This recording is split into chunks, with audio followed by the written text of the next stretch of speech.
Hello' everyone, good morning. আশা কৰিছোঁ সকলোৰে ভাল। আজি ভাবিলোঁ কি মই মিনি ব্লগ এটাকে কৰোঁ। ৰাতিপুৱাই মই আহিলোঁ কিটচেনলৈ, কাৰণ হাজবেণ্ড যাব অফিচলৈ। সেইকাৰণে মই এইফালে ভাজি বনাইছোঁ আৰু এইফালে মই দালি বনাই দিছোঁ। মানে ভাতটো সোনকালে মই ৰেডি কৰি দিওঁ। ৰাতিপুৱা মানে কামকেইটা কৰি গাটো ধুই ডাইৰেক্ট মই কিটচেনতে আহোঁ, মানে 10টা বজাত যিহেতু তেখেত যায়। তাৰপিছত এইফালে দুপৰীয়া মই যিহেতু ঘৰত অকলে আছিলোঁ, তাৰপিছত এই খুৰীয়ে মাতিলে কিবা এটা খোৱাহি বুলি। তাৰপিছত এইফালে খুৰীয়ে জলপান খাব দিলে। জলপান খাই মেলি আমি মানে, এইটো মোৰ দেওৰ হয় খুৰা ল'ৰা।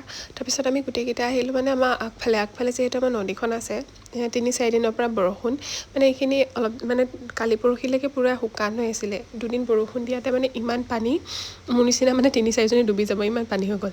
তাৰপিছত এইফালে সন্ধিয়া হ'ল, সন্ধিয়া মানুহজনো আহিলে অফিচৰ পৰা, চাহ খালোঁ। এইটো পোৱালি এটা মানে আমাৰ ঘৰৰ ওচৰৰে, মানে ঘৰৰ কিনাৰতে, মানে সি এনিটাইম মানে মোৰ লগতে থাকে আৰু। তাৰপিছত এয়া মানে ৰাতি আমি গ'লোঁ, পাপা, মই আৰু মানুহজন গ'লোঁ পেহী ঘৰত ভাত খাবলৈ মাতিলে, আৰু মানুহজনে কিবাকিবি মিঠাই লৈ আহিলে। আজিলে ভিডিঅ'টো ইমানেই। যদি ভাল পালে মোক কমেণ্ট এটা কৰি জনাব। আকৌ অতি সোনকালে লগ পাই আছোঁ নতুন এটা ভিডিঅ'ত। Bye bye.